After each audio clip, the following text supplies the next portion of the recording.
Most people think the worst humiliation happens in private, but mine happened in a room filled with billionaires, executives, polished marble floors, and crystal chandeliers, while red wine dripped down my blouse, soaking the fabric, the carpet, and what was left of my dignity. The best part? They had absolutely no idea who I was. Before I tell you how I went from random girl covered in wine to the woman who would later own the entire company they were trying to impress, make sure you subscribe to Scarlight Stories, because this tale spirals into revenge in ways no one sees coming. Now, let's start from the beginning. My name is Ava Connors, and at that time in my life, I played a role no one ever sees. Not the CEO, not the board member, not the heir. I was just the quiet daughter of the late billionaire Jonathan Connors, a man whose empire stretched across real estate, tech, and more private holdings than even Forbes could track. When he died 2 years ago, the world believed he left everything to his business partner, Thomas Vale, a man who wore $1,000 smiles and $5,000 suits. Everyone respected him, everyone trusted him, except me. Because I knew one thing nobody else did. My father didn't trust Thomas at all. But my father was a man of strategy, and before he died, he left me something no one, not Thomas, not the board, not the industry, knew about. A hidden clause, a private contract, a sealed inheritance that transferred quietly into an anonymous trust. A trust that made me the majority owner of Connors Industries the moment I turned 25. And that birthday was in exactly 3 days. Until then, no one except my lawyer knew, which is how I ended up walking into an exclusive corporate gala dressed in a borrowed navy gown, without security, without a spotlight, and without the slightest intention of being seen. I was only supposed to observe, but that night, the universe had other plans. As I slipped through the crowd, I heard the murmurs. Tonight's the night Thomas finalizes the $800 million merger. The investors from London are here. If this deal goes through, he'll be unstoppable. Unstoppable. Funny. He had no idea his reign was ending in 72 hours. But something else caught my attention. Near the center of the ballroom stood the executive wives, a glittering, sharp-tongued circle of silk dresses and diamond chokers. They clinked glasses, looking down on everyone like queens of their own kingdom. I tried to pass by quietly, but the moment they noticed me, their whispers sharpened. Who is she? No idea. Some nobody, obviously. Probably here with catering. They laughed softly. I ignored it. I had bigger things to focus on. Until a hand bumped me, hard. Wine splashed across my dress, soaking me instantly. One of the women gasped dramatically. "Oh no, look what you made me do." I blinked. What I made you do? She smirked. "You shouldn't stand so close, sweetheart. These events aren't for people like you." Red wine dripped from my wrist to the floor. Her friends snickered. I forced a polite smile. "It's just a spill, no big deal." "Of course it's not a big deal to you," another said. "You look like you shop at Target." I stiffened. Not because I cared about their insult, but because my father raised me never to reveal power too early. Yet a strange heat stirred in my chest. They didn't know me. They didn't know what I owned. They didn't know I had more authority in that room than every husband they depended on. Still, I stayed quiet until I heard the one sentence that would change everything. "No wonder Thomas cut her father out of the company," one whispered. "The Connors family was always such an embarrassment." My blood froze. Embarrassment? My father built that empire with his bare hands. He sacrificed more than any of these women ever had. And they were calling him an embarrassment? I felt my pulse throb. Another added, "Honestly, it's a blessing he's gone. The company is finally in better hands." Better hands. Meaning Thomas. Meaning the man who betrayed my father, stole credit for his work, and planned to erase every part of his legacy. My jaw clenched so tightly it hurt. One woman tilted her head. "Are you still standing here? Go clean yourself up before someone thinks you belong here." That was it. The moment I decided I wasn't walking away quietly, I was walking away with the entire kingdom they believed belonged to their husbands. I slipped toward the balcony to breathe, but as I stepped outside, someone followed. A low voice spoke behind me. "You okay?" I turned. A man stood there, tall, sharp suit, sleeves rolled to the elbows like he'd escaped the stiff formality of the ballroom. His eyes were dark and observant, the kind that noticed more than most people realized. "I'm fine," I said. "You don't look fine." I raised an eyebrow. "Are you always this direct with strangers?" He smiled slightly. "Only the ones who look like they're hiding something." My breath caught. Was I hiding something? Absolutely. But he didn't need to know that. "I'm Jake," he said, offering his hand. I hesitated before shaking it. "Ava." "Ava," he repeated, like the name mattered. "Let me guess, you're not here for the food or the wine." "Neither," I said dryly, glancing at my soaked dress. He laughed softly. A real laugh, not the forced fake ones echoing inside. "I'm guessing the wives attacked you?" "Something like that." He stepped closer, lowering his voice. "Just so you know, you handled it better than most people would have." I blinked. "Why are you being nice to me?" He shrugged. "Because you look like the only honest person in that building." For a moment, I forgot the sting of humiliation, until he added, "You should be careful, though. Tonight's deal is dangerous." My head tilted. Dangerous. He looked at the ballroom through the glass doors. "There's a lot of money involved, and Thomas Vale isn't the kind of man who likes surprises." He had no idea that I was the biggest surprise coming his way. But before I could respond, the ballroom lights dimmed. A voice boomed, "Ladies and gentlemen, please take your seats. The $800 million merger presentation is about to begin." Jake nodded toward the doors. "You coming?" I looked once more at the glittering room filled with people who believed they owned the world. "Yes," I said softly, "I'm coming." Because what they didn't know, I wasn't there to watch history. I was there to take it back. The ballroom lights dimmed, glittering across the polished marble as everyone moved to their seats. A sea of suits and diamond necklaces shifted toward the center stage, like moths drawn to a flame. And there he was, Thomas Vale, my father's former business partner. The man the world believed saved Connors Industries.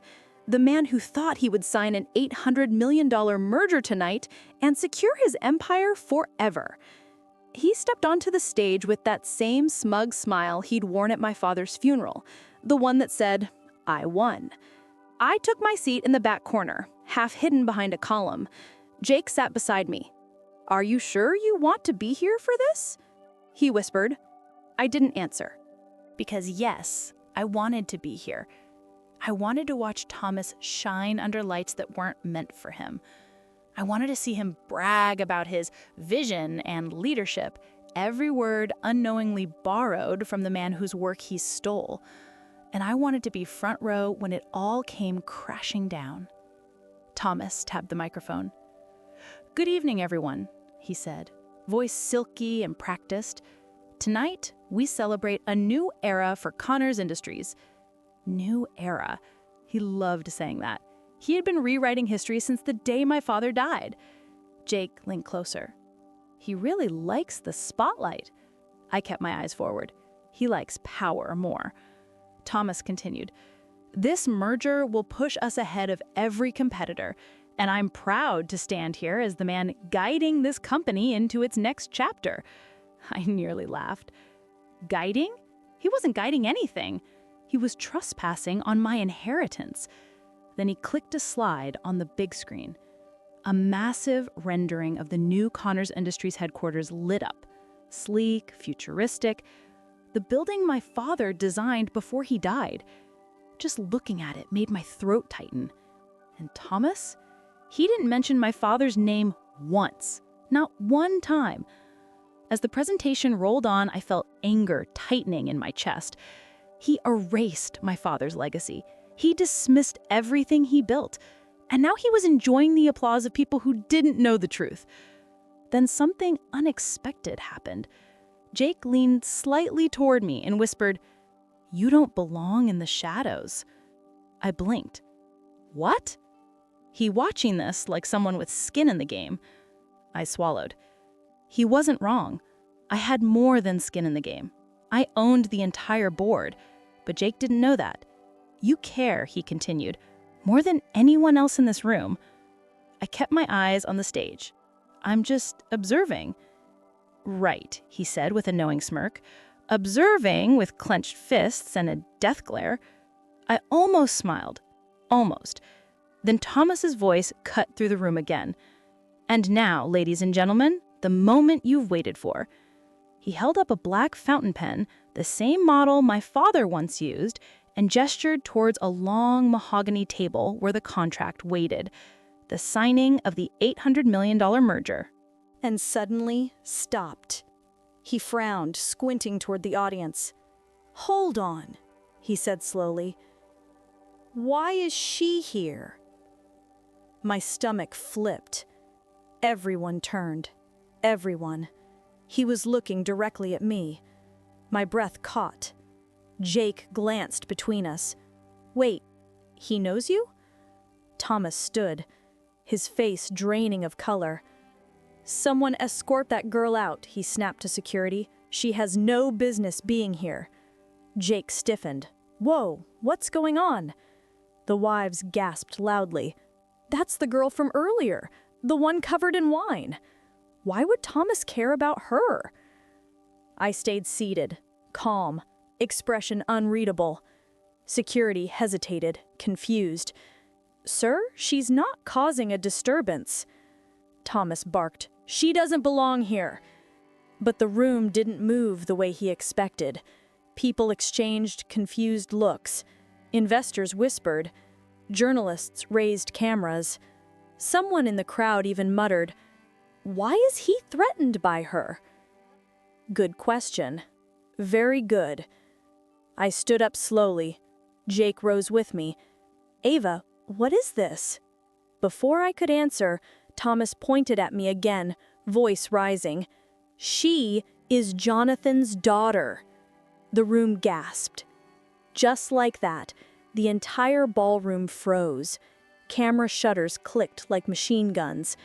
Now everyone was staring, whispering, calculating. Jake's eyes widened. "You're his daughter?" I didn't move, didn't blink. Thomas realized too late what he'd done. He exposed me publicly, not knowing I already had the legal upper hand. He babbled, voice cracking. "She's nobody. She's irrelevant. She has no say in this company." My lips parted. Time slowed. Every muscle in my body held its breath. This was it. The first crack in his facade. The moment the dominoes began to fall. And then, the ballroom doors opened. My father's lawyer walked in, straight-backed, unflinching, carrying a folder embossed with gold. Jake whispered, "Who is that?" But I already knew. My lawyer's voice boomed across the room. "Mr. Vale, before you signed any contract, you should probably be aware that your majority ownership expired at midnight yesterday." Thomas went pale. The lawyer continued, turning toward me. "And per the sealed inheritance of the late Jonathan Connors," the wives leaned in, the executives froze. Jake stared at me in shock. "To the controlling 62% of Connors Industries now belongs to Ava Connors." A wave of gasps surged through the room. Jake whispered, breathless, "You own the company?" But I wasn't looking at him. I was watching Thomas, watching his entire world shatter.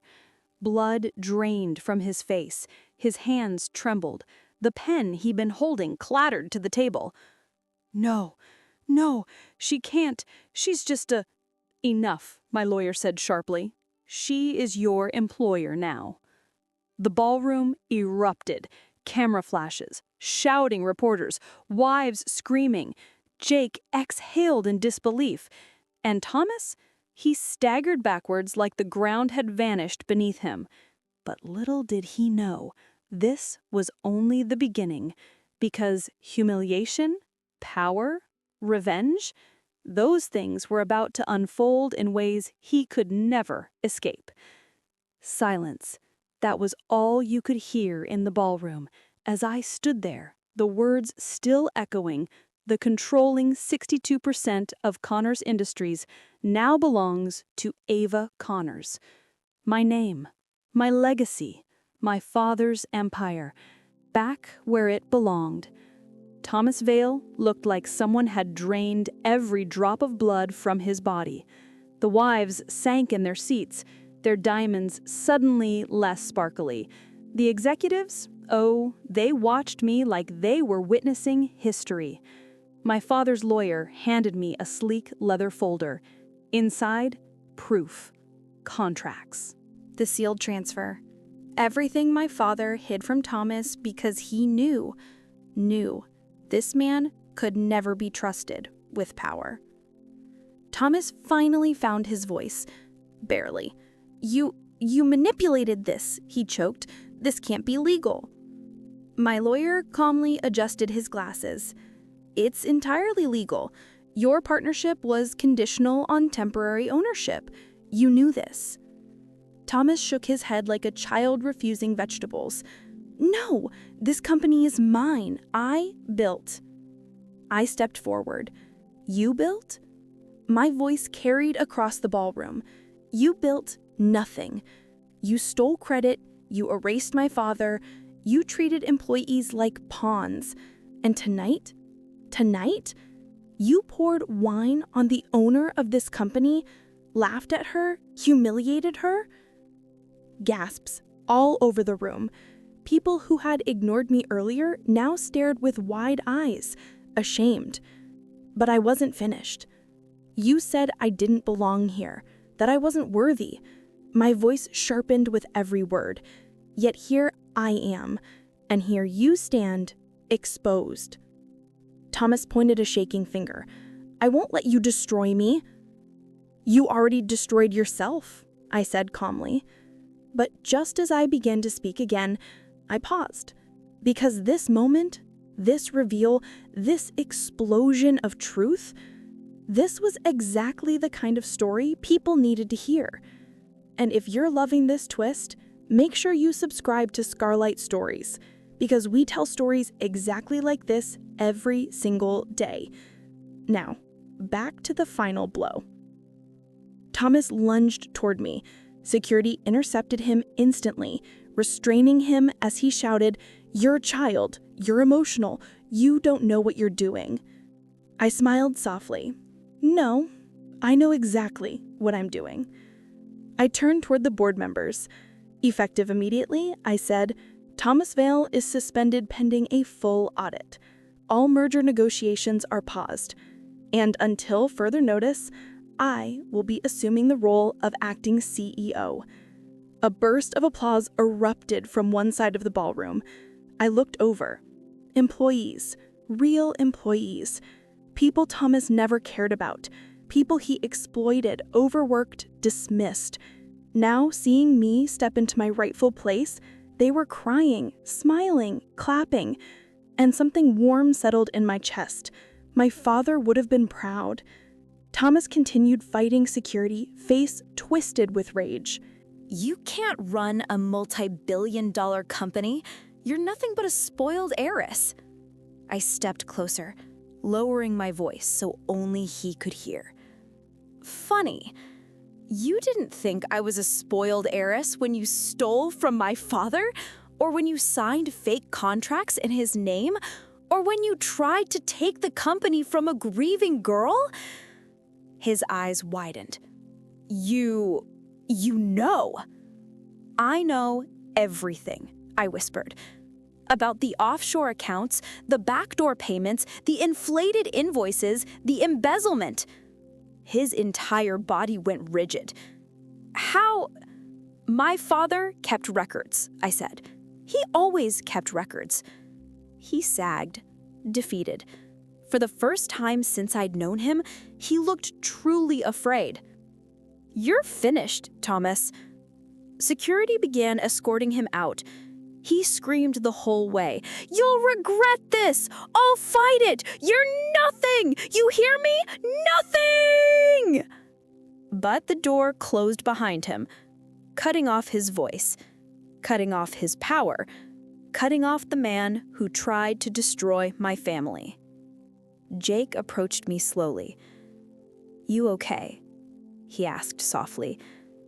I let out a shaky breath. Ask me again in an hour. He chuckled. I knew you were strong, but this? He shook his head. You just took down a man in front of 300 people and a live press feed. I didn't take him down. He did that himself. Jake studied me for a moment, then smiled. Really smiled. So what now, boss? That word. That moment. It hit me in a way I never expected. I looked around the ballroom, now buzzing with shock, curiosity, admiration. Whispers of my father's name. Whispers of mine. Then I lifted my chin. Now, I said, I rebuild everything he tried to destroy. Within 2 weeks, Thomas was arrested for financial misconduct. The merger was canceled. Employee wages were restored. The board publicly recognized my father's contributions. And the executive wives who mocked me suddenly became very quiet. I didn't need their approval. I had something much better. Respect from myself, from the company, from people who actually mattered. And on the day I officially sat in the CEO chair for the first time, I placed a photograph of my father on the desk. His handwriting on the back, for Ava, the real future of this company. I smiled. He always knew. And now, so did the world. The end. If you enjoyed this story and want more powerful twists, insane betrayals, and endings that hit hard, make sure you subscribe to Scarlight Stories, where every story leaves you wanting more.